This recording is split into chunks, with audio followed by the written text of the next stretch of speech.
So I'm Raheel, and Maslahah translates from the Arabic as for the common good. And we tackle social issues affecting Muslim communities in health, education, the criminal justice system, and gender. This is the inside of the Sagrada Familia, and it's one of the ideas that runs through all of our work, the idea of the community effort. So the first time I visited the cathedral, I didn't realise it wasn't finished. And you walked in and you could hear building and drilling going on. And there was a kind of vulnerability in hearing that work continue. You then become a part of that story. The other theme that runs through all of our work is the idea of widening language. So there's a great part in George Orwell's 1984 with this character called Sim, who talks enthusiastically about getting rid of verbs, getting rid of adjectives, that thought crime is no longer possible. And we need more words. We need poetry. Seamus Heaney talks about the power of poetry, being able to hold in a single thought both reality and justice. One of our projects that really exemplifies that idea of widening language is a project called Muslim Girls Fence. And it started with a collaboration with the British fencing team. And what we wanted to do was raise the aspirations of young Muslim women, but also to counter some of the misconceptions that they face. It's hard being a Muslim girl at the moment. You know, they're facing discrimination both in terms of gender, but also because of faith as well.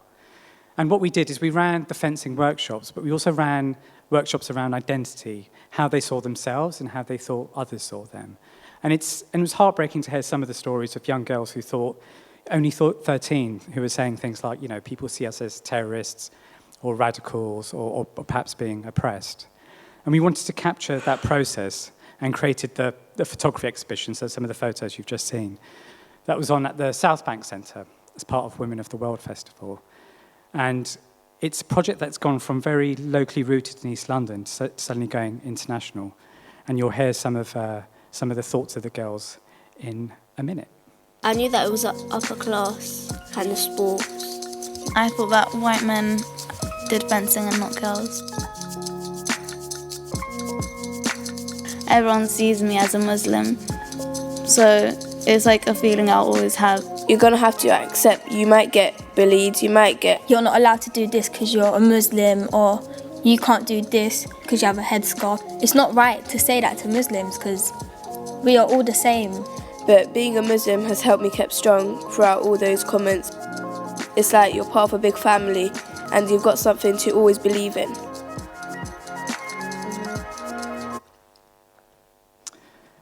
Widening language. There isn't a word that translates directly for depression from Urdu, Arabic, Bengali, Sylheti. So how do you even begin to have a conversation with some of the communities that we work with? How does one word encapsulate the story or experience of a woman who's fled a warring country, has experienced domestic violence, has lost a child? And one of the things we did was we mobilized a community effort of imams, therapists, musicians to create this health resource, which is now being used around the country. Another project which kind of exemplifies the idea of the narrow description of communities is our work in the criminal justice system. So just to give you an idea of the problem, Muslim communities make up about 4.4% of the population in England and Wales.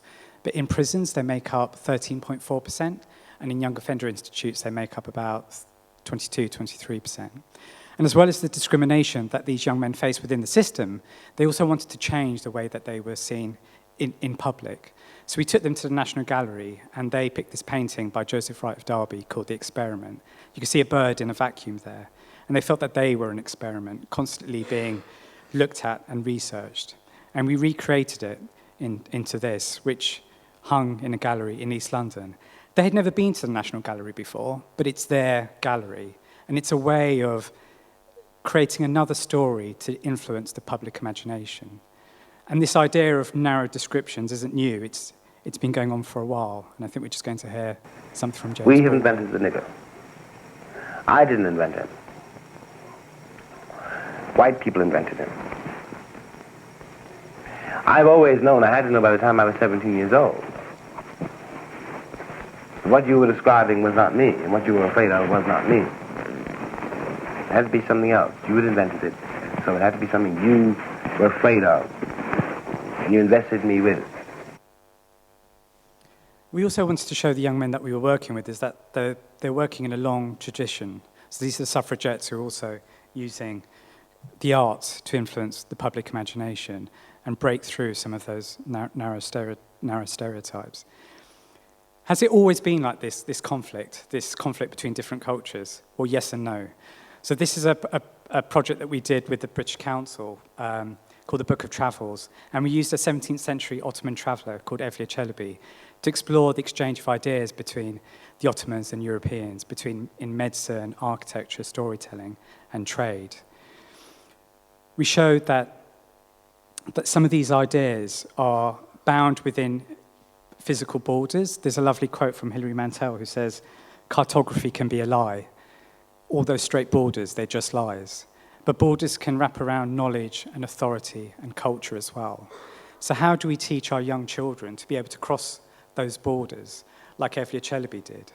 We ran a project in school around the British value, we think, of dissenting. And we used shadow puppetry to do that. And I think it's important to be able to show young people how widening their language is a way of crossing disciplines and borders that are put down by other people. The soul of the city is nurtured by stories and ideas of those who have stayed, but also those who have passed through.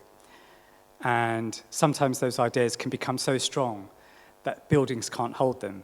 They spill out onto the streets, they cling to the air, they cling to your skin, to your clothes, and there's no way of shaking them off. And those are the ideas that can change cities overnight. We need new storytellers who can write those events that haven't happened yet. So fly poster yourself, fly poster your idea about how you want to change the world. Make sure no one is left unheard. Thank you.